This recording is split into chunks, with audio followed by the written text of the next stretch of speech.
Maayong gabi sa tanang mga kaigsuonan ug kahigalaan dinhi sa One Voice Christian Fellowship sa Dakbayan sa Iligan ug sa tanang mga makasabot sa pinulungang Cebuano sa Herald of Grace Covenant Bible Church sa Dakbayan sa Dasmariñas, probinsya sa Cavite ug sa tanang mga nagasunod sa atong mga buluhaton, Luzon, Visayas ug Mindanao ug sa nagkalaing-laing dapit dinhi sa kalibutan. Welcome sa atong panagtigom diha sa mga pagampo apan sa dili pa tuguti nga makapamalandong kita sa pulong sa Ginoo sa hamubo nga pamaagi. If you have your Bibles with you, please turn to John chapter 1 verse 16. Juan kapitulo 1 bersikulo 16. Ang giingon dinhi, gikan sa pagkapuno sa iyang grasya nakadawat kita ug usa ka panalangin gikan sa lain pang panalangin. May the Lord bless the short meditation of His word at this moment. Kitang tanan gusto gyud nga magmalipayon, pero atong nasayran ug atong na-discover mga kaigsunan nga dili kini sayon nga makabut. Ang trouble is that gusto nato nga maangkon ang tanang gi-offer ni ining kalibutana sa atong pagtuo nga makahatag kini kanato og kalipay. Apan si Apostle Paul adunay lahi nga attitude mga kaigsunan. Ang gisulat ni Paul sa Philippians chapter 4 verse 11, I have learned to be content in whatever circumstances. So si Pablo nakat-on siya nga makontento sa bisag unsa nga mga sirkumstansya. Sumpay pa niya, I know what it is to be in need and I know what it is to have plenty. I have learned the secret of being content in any and every situation. So Christian happiness, wala di kini nagadepende sa mga buta nga atong naangkon, kundi sa kadagaya ug kapitos. Kung kita nakakat-on nga mahimong kontento, we will be happy. Ang Dios lamang ang tinubdan sa tinuod nga kalipay niining kalibutana.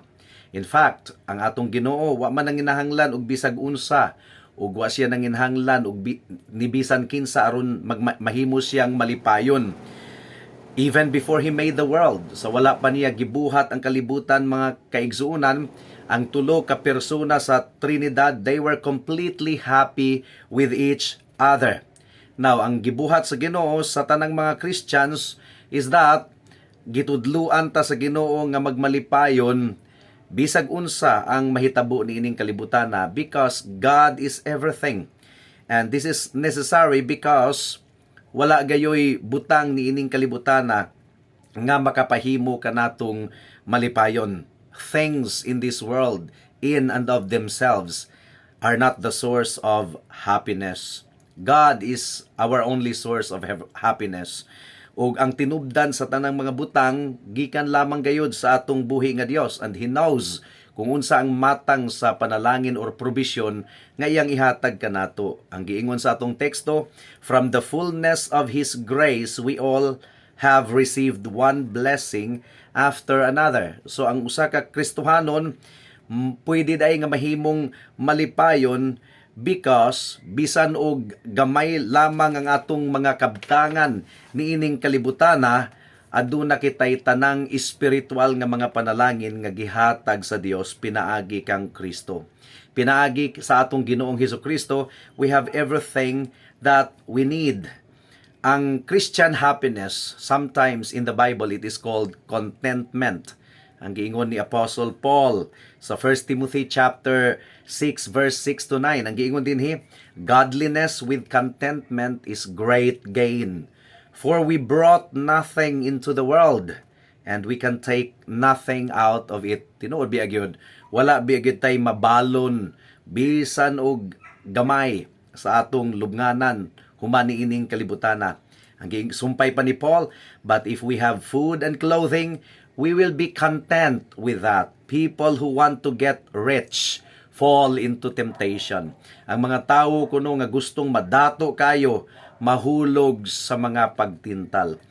Matod pa sa Hebrews chapter 13 verse 5. Keep your lives free from the love of money and be content with what you have, because God has said, never will I leave you, never will I forsake you. So hinaot nga hatagan kita sa Ginoo og pagtuo ug kasing-kasing nga mapinasalamaton ug makontento sa tanang mga butang nga gihatag sa Ginoo kanato, whether naat kita sa kapitos or na kita sa kadagaya. We have everything actually because God is with us, Christ is with us. Ug ang iyang saving grace, ang assurance of salvation, ang kaluwasan mao ang pinakadakong panalangin nga atong nadawat. Kaluwasan nga atong nadawat tungod sa grasya, pinaagi sa pagtuog, dili pinaagi sa atong maayong buhat. Magampo kita. Salamat o Dios sa pag-remind nimo sa matag usa kanamo once again. Mahitungod sa contentment, gratefulness, gratitude sa tanang mga butang nga imong gihatag kanamo.